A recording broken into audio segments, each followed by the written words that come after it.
الحمد لله وكفى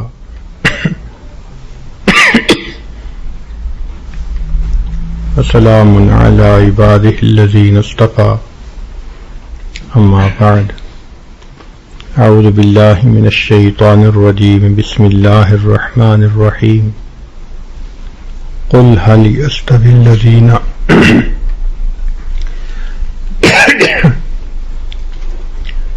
قل هل يستوي الذين يعلمون والذين لا يعلمون انما يتذكر اولو الالباب سبحان ربك رب العزة عما يصفون وسلام على المرسلين والحمد لله رب العالمين اللهم صل على سيدنا محمد وعلى آل سيدنا محمد وبارك وسلم۔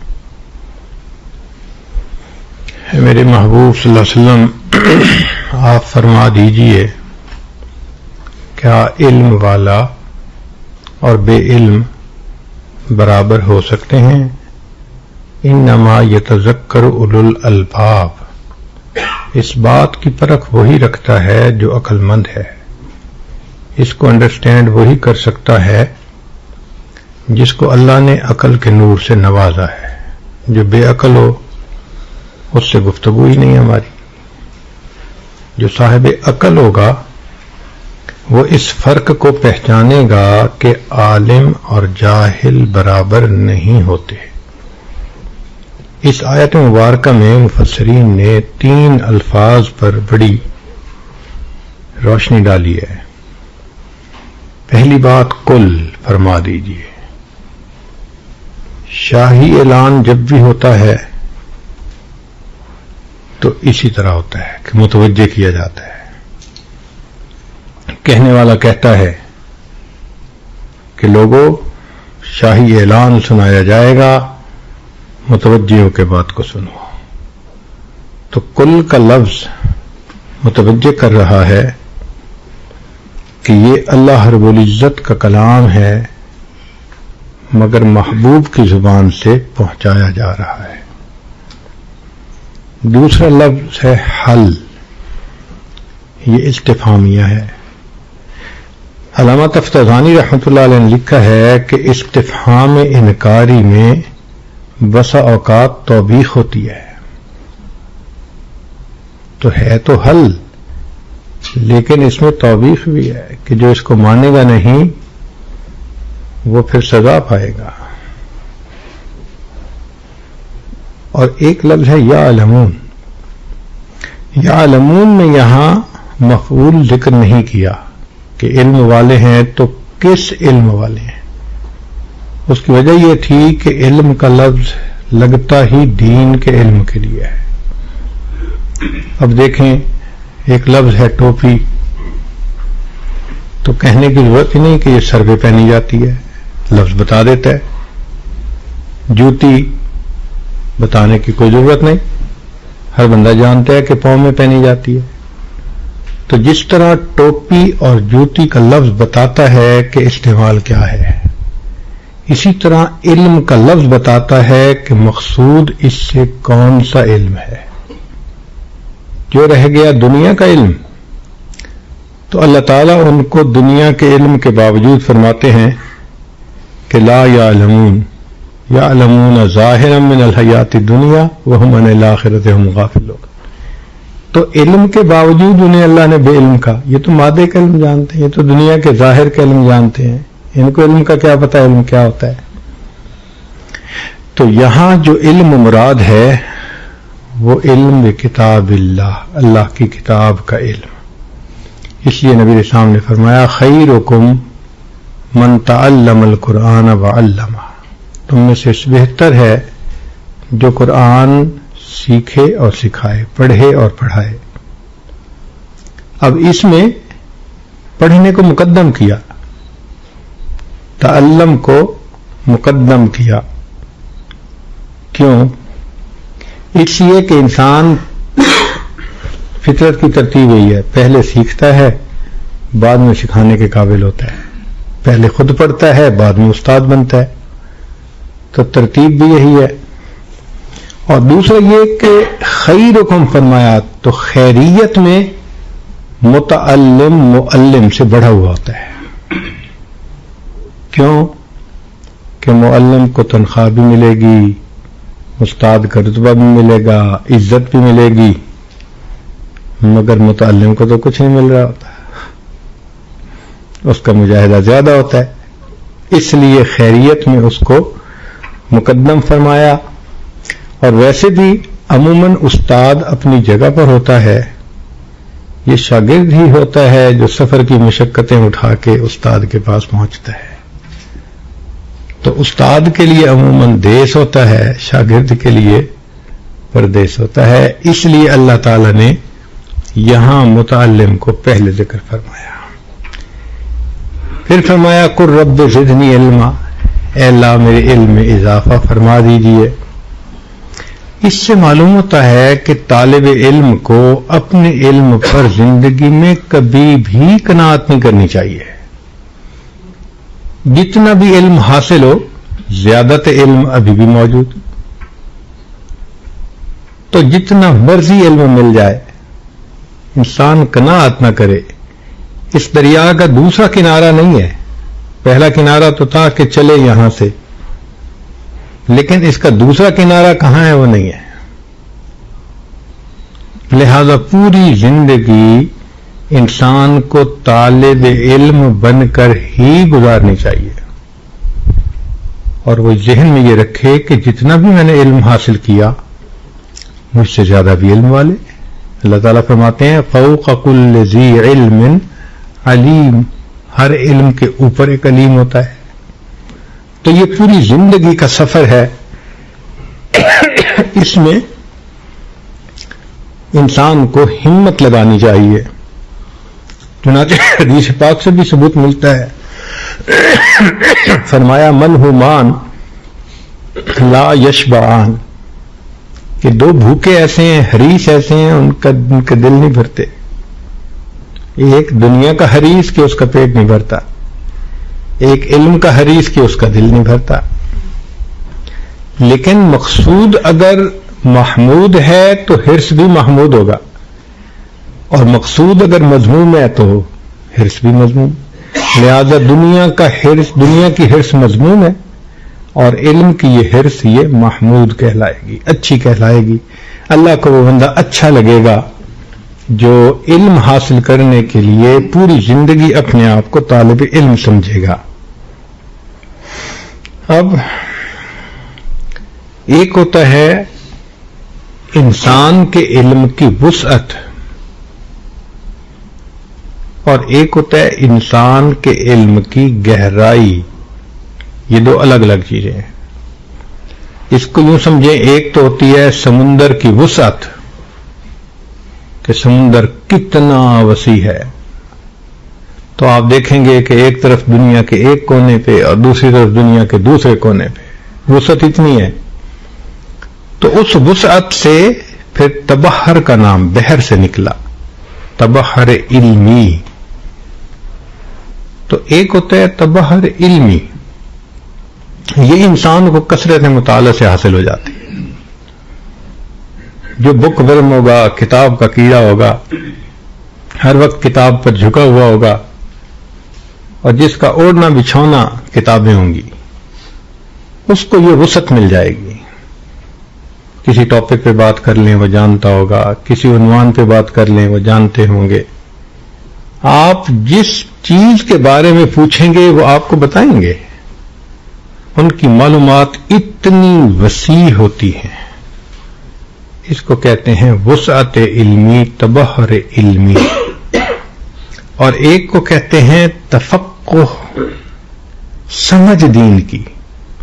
اس کا تعلق گہرائی کے ساتھ ہے کہ انسان کو دین میں گہرائی کتنی حاصل ہے. یہ تفقہ عجیب چیز ہے، بڑی نعمت ہے یہ، اور یہ انسان کو کثرت عمل سے ملتی ہے. تبحر علمی کثرت مطالعہ سے مل جاتی ہے، مگر تفقہ کس سے ملتی ہے؟ کثرت عمل سے ملتی ہے. اب صحابہ رضوان کے اندر چونکہ کثرت عمل زیادہ تھی، اس لیے ان کے بارے میں آتا ہے کہ اعمقہم علما، وہ علم میں زیادہ گہرے تھے، ان کے پاس عمق زیادہ تھا، گہرائی زیادہ تھی، وسعت زیادہ نہیں تھی۔ چنانچہ دور صحابہ میں بعض ایسے تابعین تھے جن کے فتوے چلتے تھے، خود صحابہ رضوان ان سے مسئلے پوچھنے آتے تھے۔ دور صحابہ میں تابعین کے فتوے جاری ہوتے تھے، تو وسعت ان کے پاس زیادہ تھی، مگر عمق ان کے پاس، گہرائی ان کے پاس تھی، اس لیے کہ ان میں کثرت عمل تھا، تقوی تھا، جس کی وجہ سے اللہ رب العزت نے ان کو گہرائی عطا فرما دی تھی۔ تاہم دیکھا یہ گیا ہے کہ حسن طلب جتنی ہو تو زیادت فی العلم اتنی اس کو نصیب ہوتی ہے۔ زیادت فی العلم جو ہے نا، زدنی علما، اس کا تعلق حسن طلب کے ساتھ ہے، اور حسن طلب ہوگا تو انسان مجاہدہ بھی کرے گا، عمل بھی کرے گا، تقوی بھی اختیار کرے گا، ہر طرح سے علم کو حاصل کرنے کے لیے کوشش کرے گا۔ پیاس اگر لگی ہوئی ہو تو پانی کا ڈھونڈنا تو مشکل کام نہیں ہوتا، پیاسا بندہ پانی کے پیچھے لگتا ہے، ڈھونڈ کے رہتا ہے۔ ایسے جب علم کی پیاس ہو تو انسان کو جہاں علم ملے پہنچتا ہے۔ نبی صاحب صاحب نے نہیں فرمایا کہ اگر علم ثریا پر ملا کرتا تو اہل فارس میں کچھ لوگ ایسے تھے جو علم حاصل کرنے کے لیے ثریا پہ بھی پہنچ جاتے، تو یہ حسن طلب کہلاتا ہے۔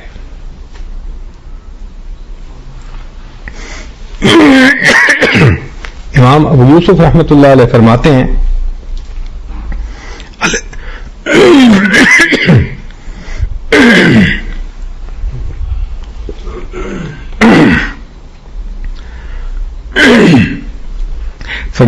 العلم لا یعطیک بعدہ حتی تعطیہ کلک، جب تک تو اپنے آپ کو پورا علم کے لیے وقف نہ کر دے گا، علم اس وقت تجھے اپنا بعض حصہ بھی عطا نہیں کرے گا۔ تو یہ سائیڈ جاب کی طرح کوئی ایسا کام نہیں ہے کہ جی ہم تھوڑا تھوڑا وقت دیں گے علم حاصل ہو جائے گا۔ یہ چاہتا ہے کہ انسان طالب صادق ہو اور حصول علم کے پیچھے لگ جائے۔ اس لیے علم محنت سے نہیں بڑھتا، دھن سے بڑھتا ہے۔ علم محنت سے نہیں بڑھتا، دھن سے۔ دھن اور دھیان، یہ دو نعمتیں جس طالب علم کو حاصل ہو جائیں اس کو اللہ تعالیٰ پھر کثرت علم عطا فرما دیتے ہیں۔ دھن بھی ہو اور دھیان بھی ہو۔ کئی دفعہ دھیان تو بہت ہوتا ہے طلباء میں، دھن نہیں ہوتی، اور اگر دھن ہو تو کئی دفعہ دھیان اتنا نہیں ہوتا۔ دونوں نعمتیں ہیں، دھن بھی نصیب ہو، دھیان بھی ہو، لگا ہوا ہو۔ اس کی مثال سننی ہے تو امام ابو یوسف رحمۃ اللہ علیہ، امام اعظم حنیفہ رحمۃ اللہ علیہ کی مجلس کے یہ رکن تھے، اور شروع میں فتویٰ کا لکھنے کا کام بھی انہی کے زبور تھا۔ بیٹا فوت ہو گیا اور جنازہ تیار ہوا ایسے وقت کہ بالکل وہی وقت تھا جب امام صاحب کی مجلس ہونی تھی۔ تو بس جنازے کی نماز پڑھی، مسجد کے دروازے تک آئے اور اپنے رشتہ داروں کو کہہ دیا کہ مجھ پر یہ احسان کر دو کہ میرے بیٹے کو جا کے دفن کر دو، اور دروازے سے واپس لوٹ آئے کہ میں امام اعظم کی علمی مجلس میں ناغہ نہیں کر سکتا۔ دھن ہو تو ایسی ہو۔ چنانچہ امام مالک رحمۃ اللہ کے ایک شاگرد تھے، بعض نے یحییٰ بن یحییٰ اندلسی لکھا ہے، بعض نے عاقل اندلسی لکھا ہے۔ تو مدینہ طیبہ میں ایک مرتبہ کوئی ہاتھی لے آیا، تو سب لوگ، ایک نئی چیز تھی، دیکھنے چلے گئے۔ تو امام مالک رحمۃ اللہ نے عاقل اندلسی کو کہا تم بھی دیکھ کے آؤ۔ کہنے لگے جی میں یہاں ہاتھی دیکھنے تو نہیں آیا، میں تو آپ سے علم حاصل کرنے کے لیے آیا، مجھے باہر جانے کی ضرورت نہیں ہے۔ جب ایسا دھن اور ایسا دھیان نصیب ہو، پھر اللہ تعالیٰ علم میں عمق بھی عطا فرما دیتے ہیں، علم میں تبحر بھی عطا فرما دیتے ہیں۔ اور یہ پھر علم ایسا ہوتا ہے سبحان اللہ کہ امام محمد رحمۃ اللہ علیہ کی کتاب سیر کبیر دیکھ کر ان کو ایک فرنگی بولا تھا کہ ھذا محمدکم الصغیر فکیف محمدکم الکبیر، یہ چھوٹے محمد کی کتاب ایسی ہے تو تمہارے بڑے محمد کی کتاب کیسی ہے؟ تو یہ اللہ رب العزت بندے کو علم عطا فرما دیتے ہیں جس میں گہرائی بھی ہوتی ہے اور جس میں وسعت بھی ہوتی ہے۔ بہرحال علم کے لیے جھکنا پڑتا ہے، محنت کرنی پڑتی ہے۔ اس کی وجہ یہ کہ علم غنی کی صفت ہے، اللہ کی صفت ہے نا، اور اللہ غنی ہے تو علم میں بھی غنا ہے۔ یہ بھی نہیں ملتا جب تک کہ اس کے سامنے بچھا نہ جائے۔ علم کے آگے فرشتے بھی سر نگوں، علم کے آگے فرشتے بھی سر نگوں۔ دیکھو آدم علیہ الصلوۃ والسلام کو سجدہ کرنے کا حکم کیوں ہوا؟ اس لیے کہ آدم علیہ السلام نے اشیاء کا علم بتا دیا تھا، نام بتا دیے تھے، تو علم سبب بنا آدم علیہ السلام کی طرف فرشتوں کے سجدہ کرنے کا، تو علم کے آگے فرشتے سر نگوں ہو گئے اور علم کے آگے انبیاء بھی سر نگوں، علم کے آگے انبیاء بھی سر نگوں۔ وہ کیسے؟ سورہ کہف پڑھ لیجیے۔ حضرت موسیٰ علیہ الصلوۃ والسلام اللہ کے پیغمبر اسلام ہیں، اور خضر علیہ الصلوۃ والسلام کی نبوت میں تو اختلاف لیکن ولایت پہ اجماع ہے۔ اب یہ استاد ہیں، وہ شاگرد ہیں، یہ تشریعی علم نہیں تھا، یہ تکوینی علم تھا، لیکن تھا تو علم نا۔ تو حضرت موسیٰ علیہ السلام کہنے لگے کہ میں تمہارے پاس آیا ہوں کہ علمک مما تو علمنی علما، جو اللہ نے تمہیں علم عطا کیا مجھے بھی وہ علم سکھا دیجئے۔ تو شاگرد بن کر سامنے بیٹھنا، اس کا مطلب یہ ہوا کہ علم کے آگے انبیاء بھی سر نگوں۔ یہ علم کی شان ہے، اس کے آگے جھکنا پڑتا ہے اس کو لینے کے لیے۔ اس لیے حدیث پاک ہے، نبی اسلام نے فرمایا تواضعوا لمن تتعلمون منہ، تم جن سے علم حاصل کرتے ہو ان کے سامنے تواضع اختیار کرو۔ اب دیکھیے کہ جس نے تواضع اختیار کی اور علم حاصل کرنے کے لیے اپنے کو مٹا دیا، علم نے پھر اس کو ایک شان عطا کر دی۔ اس لیے کہتے ہیں علم کے بارے میں کہ یہ بندے کو حاصل تو ہوتا ہے، العلم عز لا ذل فی یحصل بذل لا عز فی، حاصل ہوتا ہے انسان کو اپنے آپ کو پامال کرنے سے، اس میں عزت نہیں ہوتی پھر، لیکن جب علم حاصل ہو جاتا ہے پھر اس میں اللہ عزت دیتے ہیں، پھر اس میں ذلت نہیں ہوا کرتی۔ تاہم ہمارے مشائخ نے لکھا ہے کہ علم ادب سے بھی بڑھتا ہے۔ ادب بہت بنیادی چیز ہے۔ ایک مرتبہ حضرت مفتی کفایت اللہ رحمۃ اللہ علیہ نے شاگردوں سے پوچھا کہ بتاؤ علامہ انور شاہ کشمیری رحمۃ اللہ علیہ انور شاہ کشمیری کیسے بنے؟ تو جس کو تفسیر سے ذوق تھا وہ کہنے لگا جی بڑے مفسر تھے، جن کو حدیث کے ساتھ شوق تھا وہ کہنے لگا جی بڑے محدث تھے، جس کو اشعار کے ساتھ اس نے کہا جی کلام بڑا اعلیٰ ان کا عربی میں۔ تو حضرت خاموش رہے۔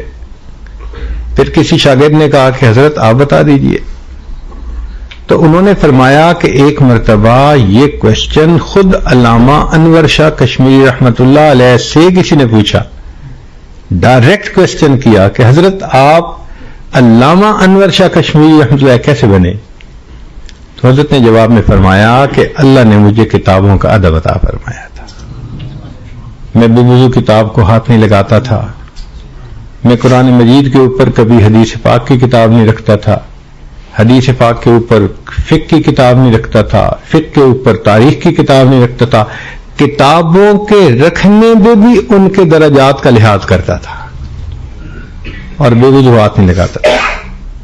پھر فرمان لگے کہ بخاری شریف پڑھی ہوتی تھی میں تلاوت کرتا تھا تو میں بخاری شریف کو اپنے تابع نہیں بناتا تھا، اپنے آپ کو بخاری شریف کے تابع بناتا تھا۔ ان کا یہ کیسے؟ فرمان لگے کہ بخاری شریف کو تو میں پڑھتا تھا تو حاشیہ دیکھنے کا موقع آتا تھا، اب حاشیہ کبھی تو اس ڈائریکشن میں لکھا ہوتا ہے اور کبھی ذرا دوسری ڈائریکشن میں، تو جب دوسری ڈائریکشن میں ہوتا تھا تو فرماتے تھے میں بخاری شریف کو یوں نہیں کرتا تھا، وہ پڑھی رہتی تھی، میں خود اٹھتا تھا دوسری ڈائریکشن میں بیٹھ کے پھر اس کا مطالعہ کیا کرتا۔ تو کتابوں کے ادب نے مجھے علامہ انور شاہ کشمیری رحمۃ اللہ بنا دیا۔ ہمارے علاقے میں ایک بزرگ گزرے ہیں حضرت مولانا غلام رسول پونٹوی رحمۃ اللہ علیہ۔ ایک گاؤں تھا پونٹا، ملتان سے آگے، مین سڑک سے تقریباً 30 کلومیٹر اندر تھا، پیدل چل کے جانا پڑتا۔ یہ حضرت شیخ الہند رحمۃ اللہ علیہ کے شاگرد تھے، مگر شیخ الہند رحمۃ اللہ علیہ سے محبت اتنی تھی کہ سبحان اللہ عاشق تھے۔ رات کا جب وقت ہو جاتا اور طلباء سو جاتے تو یہ حضرت کے کمرے سے لے کے دارالحدیث تک جو آنے کا راستہ تھا اس میں جھاڑو دیا کرتے تھے کہ میرے شیخ نے یہاں سے چل کے آنا ہے، میں اس راستے کو صاف کروں۔ اور جھاڑو بھی تنکوں والا استعمال نہیں کرتے تھے کہ کسی کی آنکھ نہ کھل جائے، کسی کو پتہ نہ چل جائے، کپڑے سے صاف کرتے تھے۔ اللہ تعالیٰ کی شان دیکھیں، ایک رات اٹھے اور کپڑا تھا نہیں تو اپنے امامے کے کپڑے کو ہی اتار لیا اور صفائی شروع کر دی۔ این اس موقع پہ حضرت شیخ الہند رحمۃ اللہ علیہ نے کھڑکی میں سے جھانکا، نظر پڑ گئی، بلایا نور محمد کیا کر رہے ہو؟ بتانا پڑا کہ حضرت میں صاف کر رہا ہوں۔ فرمایا یہ صفائی والا کپڑا تو نہیں ہے حضرت، میں اپنے امامے سے صاف کر رہا ہوں، آپ نے آنا ہے یہاں۔ شیخ کا دل خوش ہوا اور انہوں نے دعا دی۔ ایک ہوتا ہے دعائیں کروانا اور ایک ہوتا ہے دعائیں لینا۔ دعائیں کروانا بھی بہت اچھا ہوتا ہے، مگر دعائیں لینے کا مقام کچھ اور ہوتا ہے کہ بندہ شاگرد ایسا بنے کہ استاد کے دل سے دعا نکلے، خدمت ایسی کرے، ادب ایسا کرے، استاد کے دل سے دعا نکلے۔ کہتے ہیں کہ 3 نوجوان تھے، تینوں کا نام تھا عبداللہ، اور تینوں نبی علیہ الصلوۃ والسلام کی خدمت میں ایک دوسرے سے آگے بڑھتے تھے، پیش پیش۔ اور نبی علیہ الصلوۃ والسلام تہجد کی نماز میں ان تینوں عباد اللہ کا نام لے کر دعا مانگا کرتے تھے، اور نبی علیہ الصلوۃ والسلام کی دعا ایسی لگی کہ تینوں اپنے اپنے فن میں امام بنے۔ عبداللہ ابن عمر رضی اللہ عنہ امام المحدثین بنے، عبداللہ ابن عباس عنہ امام المفسرین بنے، اور عبداللہ ابن مسعود عنہ امام الفقہاء بنے۔ کاش کہ ہم بھی اپنے اساتذہ کی، مشائخ کی دعائیں لینے والے بن جائیں۔ تو نور محمد کو دعا مل گئی، سعادت کے دروازے کھل گئے، ایسا علم ملا کہ جب لوٹ کے اپنے گاؤں واپس آئے تو گاؤں میں ہی پڑھانے کی نیت کر لی۔ اب لوگ کہتے ہیں جی کہ طلباء تو آتے ہیں جی سہولیات کے پیچھے، اگر سہولیات نہیں ہوں گی تو طلباء کیسے آئیں گے؟ نہیں، جس طرح شہد کی مکھی شہد کے پیچھے آتی ہے، طلباء بھی علم کے شہد کے پیچھے آتے ہیں، جہاں چھتا مل جاتا ہے شہد کا آ جاتے ہیں۔ چنانچہ طلباء ان کے پاس جاتے تو اپنا بستر سامان لے کر اترتے اور یہ سامان اپنے سر پہ لے کر 30 کلومیٹر چل کر مدرسے پہنچتے تھے۔ جب گھر جانا ہوتا تھا تو 30 کلومیٹر چل کے پھر بس ملا کرتی تھی، اور اس بستی میں حضرت کے پاس 350 طلباء پڑھنے کے لیے تھے، 350 طلباء، اور اللہ نے ایسا ان کو علم میں مہارت عطا فرمائی تھی، سبحان اللہ، کہ ایک مرتبہ خیر المدارس کا سالانہ جلسہ تھا، تو حضرت خیر محمد جالندھری رحمۃ اللہ علیہ نے سب اکابرین کو بلایا ہوا تھا. بڑے بڑے جو جبال العلم تھے وہ وہاں آئے ہوئے تھے. حضرت مفتی محمد شفیع رحمۃ اللہ علیہ، حضرت بنوری رحمۃ اللہ علیہ اور اس جیسے حضرات آئے ہوئے تھے. ان اکابر کی موجودگی میں حضرت مولانا خیر محمد جالندھری رحمۃ اللہ علیہ نے اعلان کیا کہ شمس النحات نور محمد پونٹوی اسٹیج پر تشریف لائیں. شمس النحات کو جس کو لقب ملے، سبحان اللہ، شمس النحات نور محمد پونٹوی اسٹیج پہ تشریف لائیں. اللہ نے ایسا علم دیا تھا کہ فرمایا کرتے تھے کہ پوری دنیا سے شرع جامی کو ضبط کر لیا جائے، پوری دنیا سے شرع جامی کو ضبط کر لیا جائے، اور پھر کوئی طالب علم میرے پاس آ کر کہے کہ حضرت شرع جامی کی ضرورت ہے، فرماتے تھے میں شرع جامی کو اپنے حافظے سے لکھوا سکتا ہوں.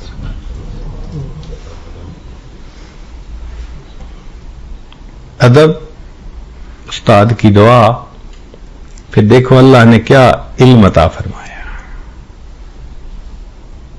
آنکھوں میں بس گئی ہیں قیامت کی شوخیاں، 2-4 دن رہے تھے کسی کی نگاہ میں.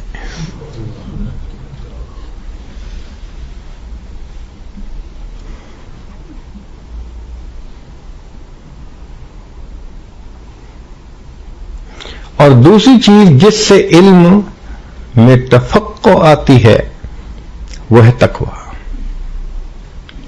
تقوی سے انسان کو علم میں گہرائی نصیب ہوتی ہے. قرآن مجید کی آیت ہے واتقوا اللہ ویعلمکم اللہ، اور تم تقوی اختیار کرو تمہیں اللہ علم عطا کرے گا. یہ کتابوں سے بڑھ کر کوئی چیز ہوتی ہے جو تقوی کی وجہ سے اللہ عطا فرما دیتے ہیں.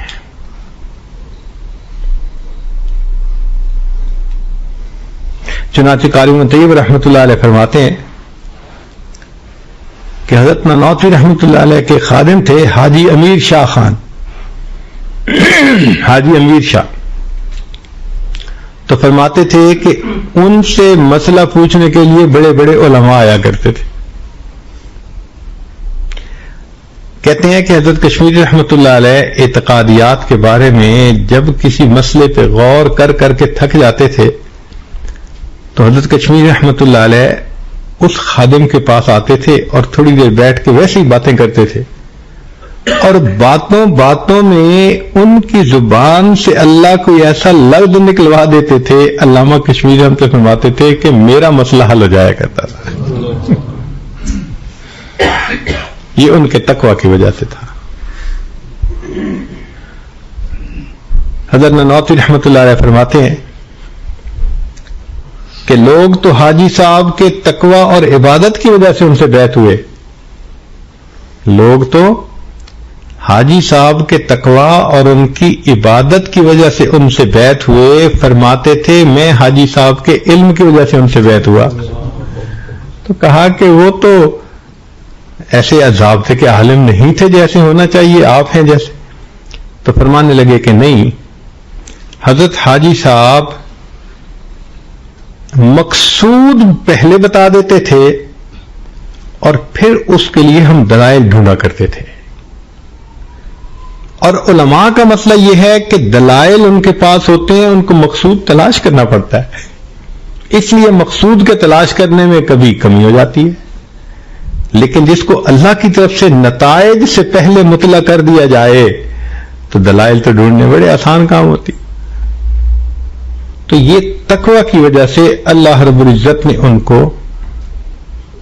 تفقہ عطا فرمایا. ہمارے اکابر علماء دیوبند کے جو استاد کل کہلاتے ہیں وہ حضرت مولانا مملوک علی رحمۃ اللہ علیہ استاد کل کہلاتے ہیں. یہ مولانا مملوک علی رحمۃ اللہ علیہ جب نحو پڑھتے تھے تو کوئی ان کو نحو پڑھاتا نہیں تھا، اس لیے کہ ذہین بہت زیادہ نہیں تھے.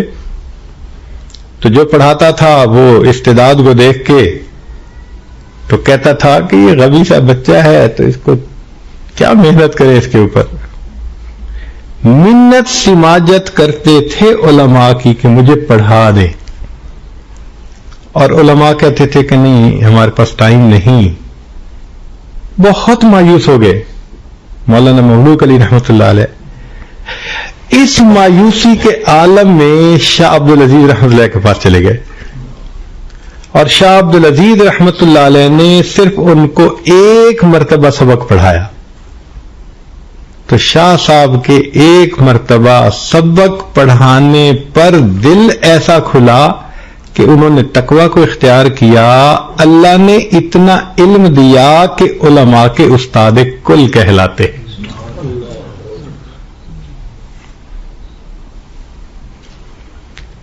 تو اس لیے تقوی کو اختیار کیے بغیر انسان کو زیادت علم نصیب نہیں ہوتی.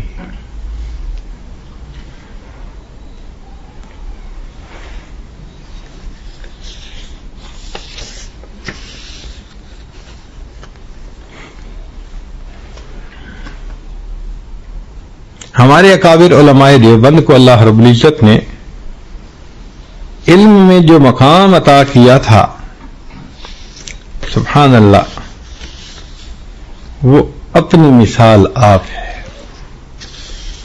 یہ ایسے حضرات تھے کہ ان کے ایک ہاتھ میں شریعت تھی اور دوسرے ہاتھ میں طریقت تھی. در کفے جام شریعت در کفے سندان عشق، ہر ہوس ناکے ندانن جام مسمہ باختن. ہر کسی کے پاس تو یہ اعزاز نہیں ہوتا. یہ مرج البحرین تھے، علم ظاہر بھی حاصل تھا، علم باطن بھی حاصل تھا. مجمع البحرین تھے، دونوں علوم تھے. اسی لیے مسند حدیث پہ بیٹھتے تھے تو اسقلانی اور کستلانی کی یادیں تازہ کر دیتے تھے، اور جب مسند ارشاد پہ بیٹھتے تھے تو وقت کے جنید اور بایزید نظر آتے تھے. یہ ان نعمتیں، ان کا کیا علمی مقام تھا. امید ہے کہ آپ حضرات دل کے کانوں سے سنیں گے کہ علامہ شبیر احمد عثمانی رحمت اللہ علیہ، جنہوں نے شرح مسلم لکھی فتح الملہم، وہ لکھتے ہیں سألت العلامہ النقی التقی الذی لم تر العیون مثلہ، کہ میں نے علامہ سے پوچھا جو تقی نقی تھے، جن جیسا کوئی شخص آنکھوں نے نہیں دیکھا. یہ لکھنے والے کون ہیں؟ علامہ شبیر احمد عثمانی رحمت اللہ علیہ. وہ علامہ انور شاہ کشمیری رحمت اللہ کے بارے میں لکھتے ہیں کہ لم تر العیون مثلہ، آنکھوں نے ان جیسا علم والا شخص نہیں دیکھا. وَلَمْ يَرَا هُوَ مِثْلَهُ، اور انہوں نے بھی اپنے جیسا عالم نہیں دیکھا. آنکھوں نے ان جیسا نہیں دیکھا اور انہوں نے بھی اپنا جیسا عالم نہیں دیکھا. وَلَوْ كَانَ فِي صَالِحِ الزَّمَانِ لَكَانَ لَهُ شَانٌ فِي طَبْقَةِ أَهْلِ الْعِلْمِ عَظِيمٌ، اگر متقدمین میں ہوتے تو علمی طبقہ میں ان کی بڑی شان ہوتی. وَهُوَ سَيِّدُنَا وَمَوْلَانَا الانور الکشمیری رحمت اللہ علیہ. تو علامہ انور شاہ کشمیری رحمۃ اللہ علیہ کے مزید اتنے اونچے الفاظ کہے کس نے؟ علامہ شبیر احمد عثمانی رحمت اللہ نے. حضرت نانوتوی رحمت اللہ، حضرت تھانی رحمت اللہ فرماتے ہیں کہ اللہ نے ایسا علم دیا تھا کہ میں ان کے سامنے جاتا تھا تو ان کی علمی جلالت شان کا میرے اوپر بھی اثر ہوتا تھا.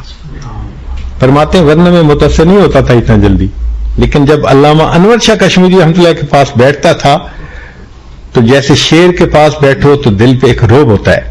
تو علامہ انور شاہ کشمیری رحمۃ اللہ علیہ کا ایک علمی دبدبہ تھا جو میرے اوپر بھی اثر کرتا تھا. تو علامہ انور شاہ کشمیری رحمۃ اللہ علیہ کا کیا مرتبہ ہوگا علمی اعتبار سے؟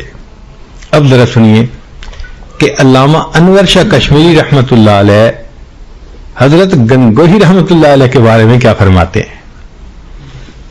فرماتے ہیں ابن نجیم المصری صاحب البحر الرائق، جو فتاوی پڑھتے ہیں وہ واقف ہیں اس نام سے، اللہ نے ان کو بہت فقاہت دی تھی.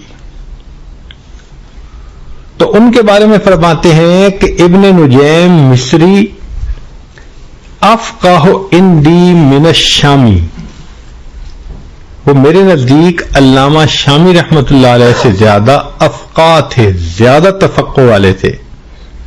لأن امارات الفقہ تلوح منہ، اس لیے کہ علم کے نور چمکتا ہے ان کی باتوں سے، ابن نجیم مصری کی باتوں سے.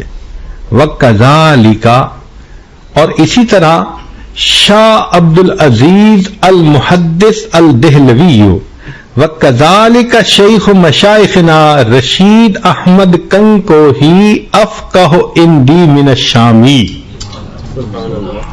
علامہ انور شاہ کشمیری رحمۃ اللہ فرماتے ہیں کہ میرے نزدیک مولانا رشید احمد گنگوہی رحمت اللہ علیہ علامہ شامی سے زیادہ فقہ کا علم رکھتے تھے، فقیہ نفس تھے. اللہ اکبر کبیرہ، کیا شان ہوگی علامہ حضرت مولانا رشید احمد گنگوہی رحمت اللہ علیہ کی. چنانچہ ان کے بارے میں شیخ فرماتے ہیں، ان کے حضرت حاجی امداد اللہ محمد مکی رحمۃ اللہ نے ضیاء القلوب میں لکھا ہے کہ جو لوگ مجھ سے تعلق رکھتے ہیں وہ مولوی قاسم اور مولوی رشید احمد کو میری جگہ بلکہ مجھ سے اعلیٰ سمجھیں اور ان کے وجود کو غنیمت سمجھیں، اب ایسے لوگ پیدا نہیں ہوتے. شیخ اپنے مرید کے بارے میں یہ لفظ فرماتے ہیں کہ ان کے وجود کو غنیمت سمجھیں، اب ایسے لوگ پیدا نہیں ہوتے. تو حاجی صاحب نے فرمایا کہ جس طرح شمس تبریز کی زبان مولانا روم بنے، ایسے ہی مولوی قاسم میری زبان ہے. جو معارف میرے قلب پر وارد ہوتے ہیں اللہ تعالیٰ ان کو مولوی قاسم کی زبان و قلم سے ادا کروا دیتے ہیں. حضرت مولانا قاسم نانوتوی رحمت اللہ علیہ کا کیا علم تھا، سبحان اللہ. چنانچہ آپ مباحثہ شاہ جہان پور میں تشریف لے گئے، مشہور واقعہ ہے، سبحان اللہ. جب جانا تھا، چلو میں واقعے کی کچھ تفصیل بھی عرض کر دیتا ہوں کہ جب شاہ جہان پور جانا تھا تو آپ نے لوگوں کو بتا دیا تھا کہ میں ایک دن پہلے شاہ جہان پور پہنچ جاؤں گا. لوگ انتظار میں تھے. چنانچہ علماء شہر نے سوچا کہ حضرت تشریف لائیں گے تو حضرت کا ہم استقبال کریں گے ریلوے اسٹیشن کے اوپر. تو بہت بھیڑ تھی لوگوں کی جو حضرت کا استقبال کرنے کے لیے اسٹیشن پر پہنچے ہوئے تھے. ریل تو آ گئی، مسافر بھی اترے، گھروں کو چلے گئے، پلیٹ فارم خالی ہو گیا، حضرت نظر نہ آئے. لوگ بڑا پریشان، حضرت نہیں پہنچے تو کل تو مناظرہ ہے، کل تو مباحثہ ہے. اور اس مباحثے میں حضرت ہی کی ذات تھی کہ جو اسلام کی حقانیت کو واضح کر سکتی تھی، اور کوئی آدمی موضوع نظر نہیں آتا تھا. بڑے پریشان. کیا ہوا؟ جو بڑے تھے وہ کہنے لگے کوئی بات نہیں، ہو سکتا ہے ٹرین مس ہو گئی ہو اور وہ آ جائیں کسی اور ذریعے سے، ہم ذرا شہر سے پتہ کرتے ہیں. تو شہر میں اس وقت موٹل تھے، سرائے تھیں جس میں مہمان آ کے ٹھہرا کرتے تھے، وہ ان پر جگہ ڈھونڈنے کے لیے. اچھا، ادھر کیا مسئلہ ہوا کہ حضرت مولانا قاسم نانوتوی رحمت اللہ علیہ سفر کر رہے تھے ٹرین پر. جب منزل قریب آئی تو دل میں خیال آیا، میں نے لوگوں کو بتا دیا تھا پروگرام، اپنا برنامج، کہ میں اس دن پہنچ جاؤں گا، تو ایسا نہ ہو کہ کوئی میرے استقبال کے لیے آئے اور میں تو استقبال کے قابل نہیں ہوں، لہذا مجھے اس اسٹیشن پہ نہیں جانا. تو پھر کیا کریں؟ حضرت نے فیصلہ کیا کہ میں ایک اسٹیشن پہلے اتر جاؤں گا اور یہ جو 10 میل کا سفر ہے یا 15 میل کا، یہ میں پیدل طے کر لوں گا۔ ایک اسٹیشن پہلے اتر گئے، اکیلے ہیں، خادم بھی کوئی ساتھ نہیں، پیدل چل پڑے۔ اللہ کی شان کے راستے میں ایک بڑی نہر تھی، گہری، اب حضرت کو عبور کرنی پڑی۔ جب نہر عبور کی تو جو پاجامہ تھا وہ سارا گیلا ہو گیا، تو حضرت کے پاس دھوتی تھی جو کندھے پہ رکھتے تھے، سنت بھی ہے، تو حضرت نے وہ دھوتی باندھ لی اور پاجامہ نیچے زمین پہ پھیلا دیا بھئی یہ خشک ہو جائے۔ پھر سوچنے لگے اس کے خشک ہونے میں کیوں اتنا وقت لگا رہا ہوں، مجھے چلنا چاہیے، سفر طے کرنا چاہیے۔ چنانچہ ایک لاٹھی تھی، حضرت نے وہ لاٹھی اپنے کندھے پہ یوں رکھ لی ایسے، اور پیچھے اپنا پاجامہ لٹکا لیا، اور یہ اسلام کا سفیر جا رہا ہے، کوئی خادم نہیں، کوئی ساتھ طالب علم نہیں۔ ایسا بے نفسی کا حال یہ تھا کہ کندھے پہ وہ اپنی لاٹھی رکھ لی، لاٹھی کے کونے پہ پاجامہ لٹکا دیا اور جا رہے ہیں، پاجامہ بھی خشک ہو رہا ہے، سفر بھی طے ہو رہا ہے۔ خیر شہر کے قریب پہنچ کے پاجامہ پہن لیا، اور شہر میں ایک کرائے کی جگہ تھی سرائے میں، وہاں گئے اور لے کر کمرے میں بیٹھ کہ کل اپنے وقت پہ میں چلا جاؤں گا جہاں مباحثہ ہونا ہے۔ ادھر استقبال کرنے والے لوگ جب شہر میں پتہ کرنے گئے تو جس پتہ کریں کہ بھئی قاسم نانوتوی، وہ کہیں جی کوئی نہیں ہے، کوئی نہیں ہے، کوئی نہیں ہے۔ حتیٰ کہ جو بڑے تھے ان کو رپورٹ مل گئی جی کہ مولانا قاسم نانوتوی کہیں نہیں ہے۔ انہوں نے کہا کہ یار میں خود ذرا پتہ کرتا ہوں۔ وہ خود پتہ کرنے گئے تو ایک جگہ انہوں نے کہا بھی مجھے ناموں کی فہرست خود دکھا دو۔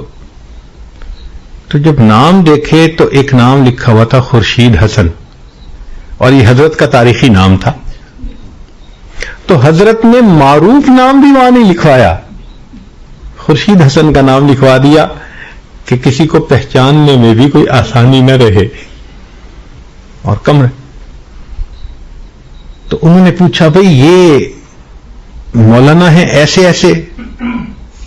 کہاں بالکل، کیونکہ حضرت نانوتوی رحمت اللہ علیہ وہ بہت دبلے پتلے تھے، بہت۔ اللہ رب العزت نے انہیں بسطتاً فی العلم تو بنایا تھا، لیکن بسطتاً فی الجسم نہیں بنایا تھا۔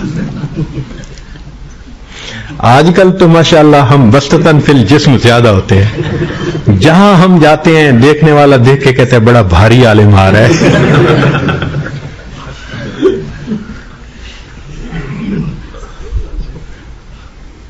مگر حضرت نانوتوی رحمت اللہ علیہ بہت دبلے پتلے سے تھے۔ اس نے کہا اس طرح کے ہیں؟ اس نے کہا یہی ہیں۔ وہ سمجھ گئے کہ بس یہ حضرت نانوتوی۔ دروازہ کھٹکھٹایا، حضرت نے دروازہ کھولا۔ او حضرت آپ یہاں؟ ہم تو استقبال کے لیے آپ کا اسٹیشن پہ اتنا انتظار کر رہے تھے۔ تو حضرت نے جواب میں فرمایا میں اسی لیے پہلے اتر گیا تھا اور اسٹیشن پہ نہیں آیا کہ میں استقبال کے قابل نہیں تھا۔ اور اگلی بات کہی جو سونے کی سیاہی سے لکھنے کے قابل ہے۔ اگلی بات کہی سونے کی سیاہی سے لکھنے کے قابل ہے۔ فرمایا کہ کچھ لفظ پڑھ لیے تھے، چند لفظ پڑھ لیے تھے، دنیا پہچان گئی، ورنہ تو قاسم اپنے آپ کو ایسے مٹاتا کسی کو پتہ ہی نہ چلتا۔ جب دل کی کیفیت یہ ہونا کہ میں اپنے آپ کو ایسے مٹاؤں کہ کسی کو پتہ ہی نہ چلے، پھر من تواضع للہ رفعہ، پھر اللہ ان کو بلندی عطا فرما دیتے ہیں۔ یہ حضرت مولانا قاسم نانوتوی رحمت اللہ علیہ۔ اللہ تعالیٰ کی شان دیکھیں، مباحثہ شاہجہان پور میں اللہ نے ان کو فتح عطا فرمائی، اور انہوں نے سب مذاہب کا بطلان ثابت کر دیا، اسلام کی حقانیت ثابت کر دی، سب لاجواب ہو گئے۔ اب اگلی بات سنیے ذرا کہ جب حضرت گنگوئی رحمت اللہ علیہ کو کامیابی کا علم ہوا، جب حضرت گنگوئی رحمت اللہ علیہ کو کامیابی کا علم ہوا تو آنکھوں میں آنسو آ گئے۔ حضرت گنگوئی کے علمی مقام کو آپ سمجھے نا، کہ علامہ انور شاہ قاسمی رحمۃ اللہ فرماتے ہیں کہ وہ شامی سے زیادہ بڑے فقیہ تھے۔ جب انہوں نے مباحثہ شاہ جہان پور میں ان کی کامیابی کی خبر سنی تو آنکھوں میں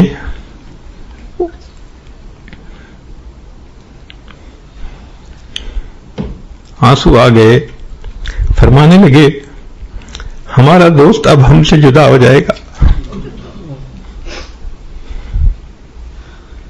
فرمانے لگے ہمارا دوست اب ہم سے جدا ہو جائے گا، انہیں جس کام کے لیے اللہ نے پیدا کیا انہوں نے وہ کام کر کے دکھا دیا۔ اور حجت اللہ فی الارض قاسم نانوتوی رحمت اللہ علیہ اسی سال میں ان کی وفات ہو گئی۔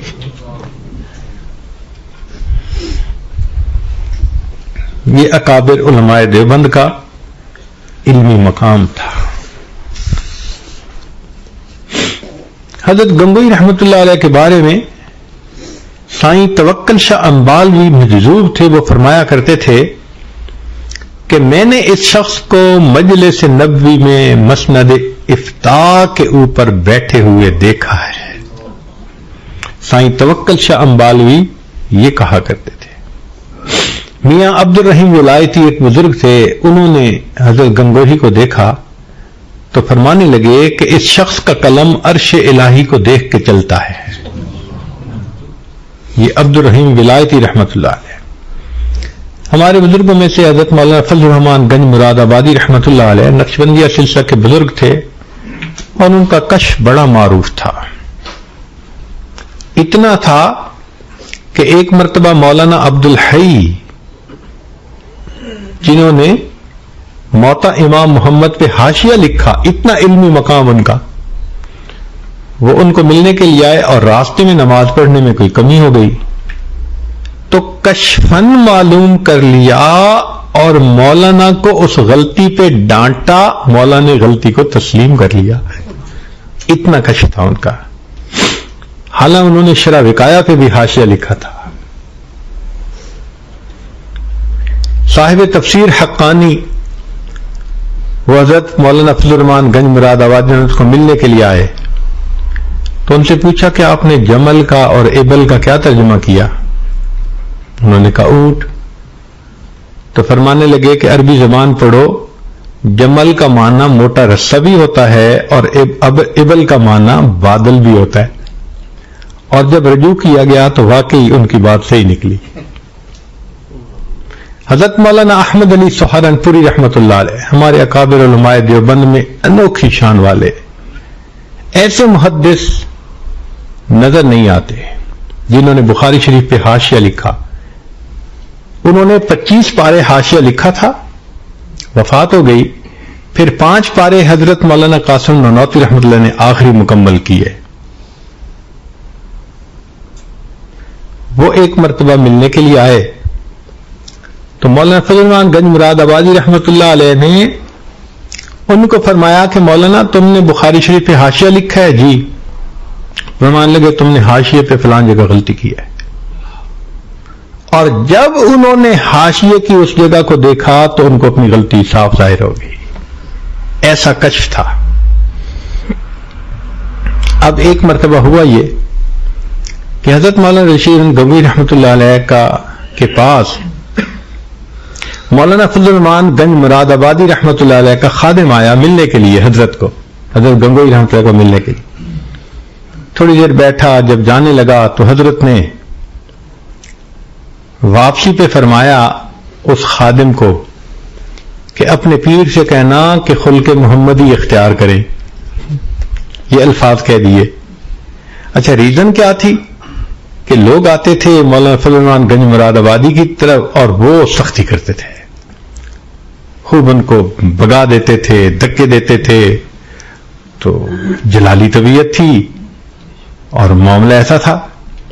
تو حضرت گنگوئی رحمت اللہ نے کہا کہ تم اپنے پیر کو جا کے کہنا کہ خلق محمدی اختیار کریں، ضبط سے کام لیں. اب جب وہ خادم پہنچا تو مولانا فضل الرحمان گنج برادر نے پوچھا کہ بھئی تم کہاں گئے تھے؟ جی میں حضرت گنگوئی کو ملنے. بھئی بتاؤ انہوں نے کیا کہا؟ اس نے چھپانے کی کوشش تو کی مگر وہ چھپانے تو نہیں نہ دیتے تھے.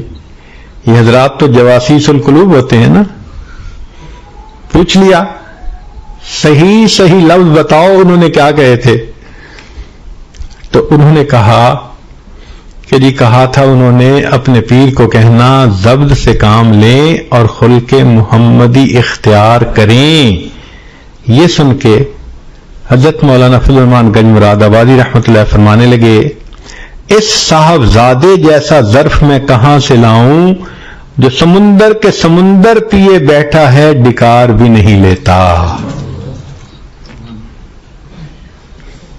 یہ مولانا فضل الرحمان گنج مراد آبادی رحمت اللہ فرماتے ہیں کہ اس صاحبزادے جیسا ظرف میں کہاں سے لاؤں کہ جو سمندر کے سمندر پیے بیٹھا ہے اور ڈکار بھی نہیں لیتا.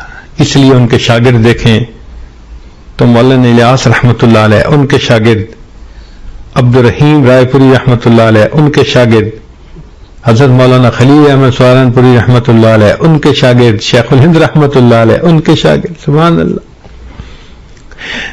شاگرد اپنے استاد کے کمالات کا نمونہ ہوا کرتے ہیں. چنانچہ اللہ رب العزت نے ہمارے اکابر کو یہ علم شان عطا فرمائی تھی.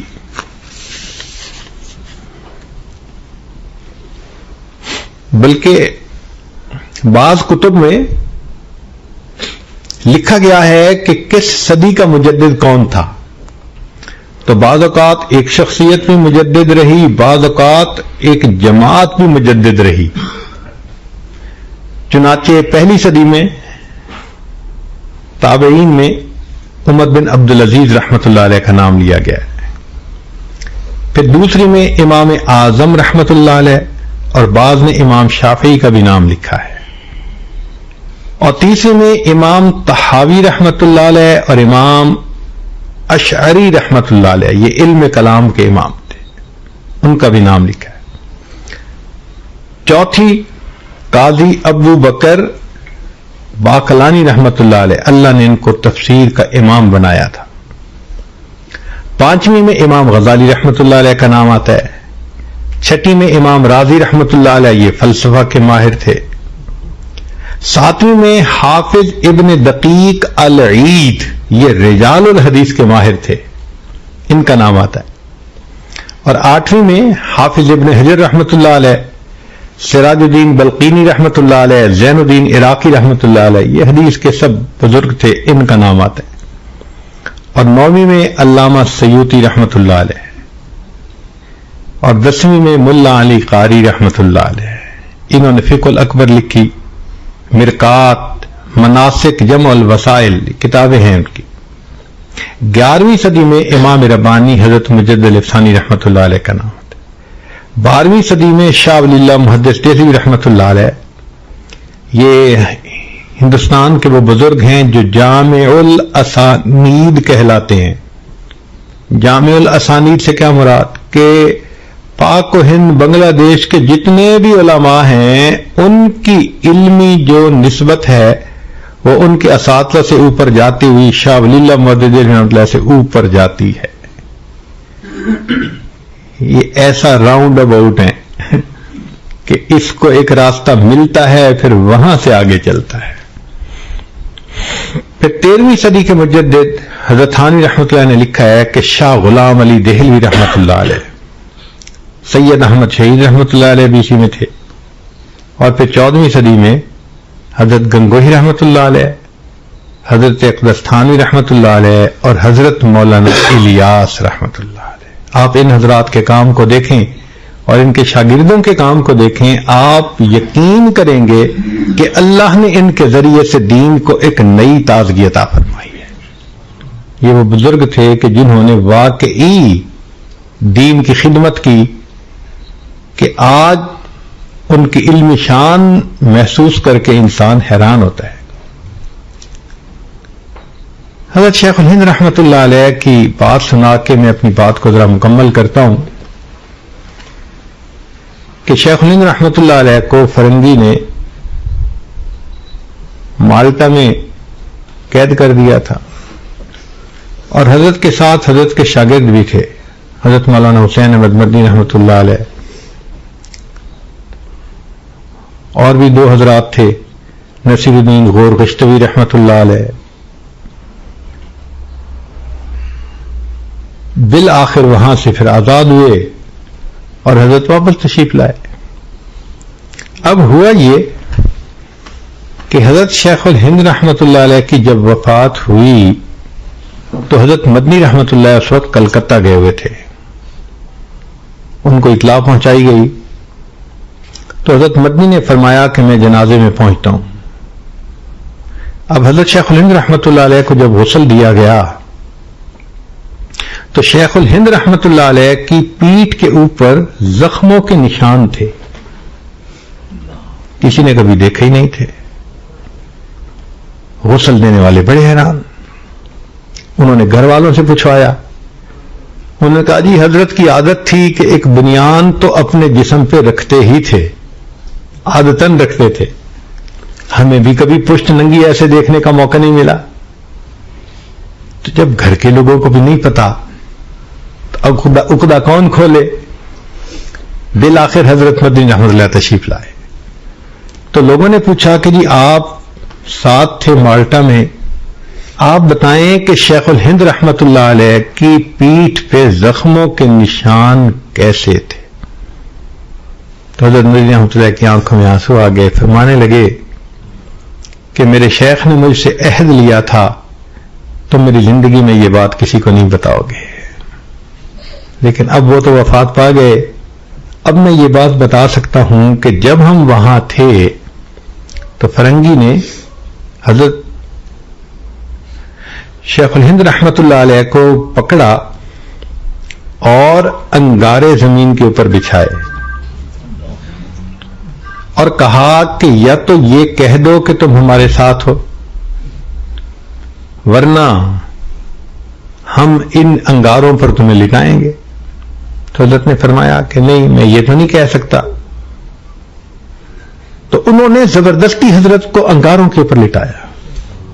انگاروں پر لیٹنے کی وجہ سے کمر جل گئی اور حضرت جب شام کو آئے کمرے میں تو لیٹا نہیں جاتا تھا، تکلیف کی وجہ سے صرف بیٹھے ہوئے تھے اور کراہنے کی آواز نکلتی تھی، اور ہم شاگرد اس وقت قربان ہو رہے تھے کہ حضرت آپ نے اتنی تکلیف اٹھائی، کوئی رومانی بات کر دیتے۔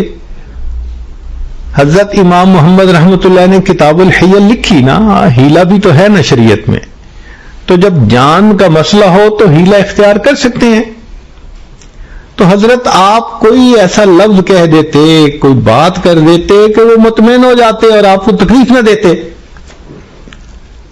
تو جب یہ کہا تو اس وقت حضرت شیخ الہند رحمۃ اللہ علیہ نے حضرت مدنی رحمۃ اللہ کی طرف دیکھا، فرمان لگے حسین احمد تم کہتے ہو میں کوئی ایسی بات کر دیتا کہ وہ مطمئن ہو جاتے اور مجھے تکلیف میں نہ ڈالتے، تمہیں معلوم نہیں میں روحانی بیٹا ہوں امام مالک رحمۃ اللہ علیہ کا، جن کے چہرے پہ سیاہی لگا کے مدینہ میں پھرایا گیا تھا۔ میں روحانی بیٹا ہوں امام احمد بن حنبل رحمۃ اللہ علیہ کا، جن کو کوڑے لگائے گئے تھے۔ میں روحانی بیٹا ہوں امام اعظم ابو حنیفہ رحمۃ اللہ علیہ کا، میں روحانی بیٹا ہوں حضرت بلال کا، میں روحانی بیٹا ہوں حضرت خبیب کا، میں روحانی بیٹا ہوں شاہ ولی اللہ محدث دہلوی رحمۃ اللہ علیہ کا، کہ آخری عمر میں جن کے دونوں ہاتھ پونچوں سے نکال دیے گئے تھے۔ میں روحانی بیٹا ہوں ان لوگوں کا۔ حسین احمد یہ فرنگی میرے جسم سے جان تو نکال سکتا ہے، یہ میرے دل سے ایمان کو نہیں نکال سکتا۔ یہ اللہ رب العزت نے ان کو دین کے ساتھ ایک عشق عطا کر دیا تھا. پھر حضرت مدنی حمزہ نے ایک عجیب بات فرمائی. کہنے لگے کہ 2-4 دن گزرے تو اعلان ہو گیا کہ بھئی ان کو پھانسی لٹکا دو. یہ نہیں بات مانتے. جب حضرت شیخ الہند رحمت اللہ علیہ نے پھانسی کی بات سنی تو کہنے لگے بڑے غمزدہ، زارو قطار رو رہے ہیں، خاموش ہیں، بیٹھے ہیں. اب ہم حیران کہ یا اللہ، آگ پہ لٹایا تو صبر تھا، اور پھانسی کی خبر سن کے اب صبر کہاں گیا؟ اب زارو قطار رو رہے ہیں. تو کہنے لگے پھر ہم شاگرد گئے اور ہم نے کہا کہ حضرت اگر یہ پھانسی چڑھا بھی دیں گے تو آپ تو سیدھا جنت میں جائیں گے، اس میں آپ کو گھبرانے کی کیا ضرورت ہے؟ تو یہ بات سن کے شیخ ہند رحمت اللہ علیہ نے فرمایا حسین احمد میں موت سے نہیں ڈرتا. تو حضرت پھر روتے کیوں ہیں؟ حسین احمد میں اللہ کی شان بے نیازی سے ڈرتا ہوں کہ کبھی کبھی وہ بندے کی جان بھی لے لیتا ہے، قبول بھی نہیں کیا کرتا. مجھے اللہ کی شان بے نیازی رلا رہی ہے کہ پتہ نہیں یہ قبول بھی ہوگی قربانی کے نہیں قبول ہوگی. جو اللہ کی عظمتوں کو جانتے تھے، قربانیاں بھی دیتے تھے، پھر اتنا اللہ سے ڈرتے بھی تھے. اولئک آبائی فجئنی بمثلہم اذا جمعتنا یا جریر المجامع. اللہ رب العزت ہمیں ان اکابر کا روحانی فرزند بن کر عملی زندگی، تقوی کی زندگی گزارنے کی توفیق نصیب فرمائے. وآخر دعوانا ان الحمد للہ رب العالمین.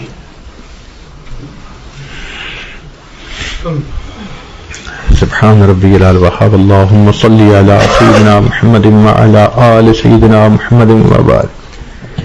اے کریم آقا، ہم آپ کے عاجز مسکین بندے ہیں، ہمارے گناہوں کو معاف فرما، خطاؤں سے درگزر فرما، عیبوں کی پردہ پوشی فرما.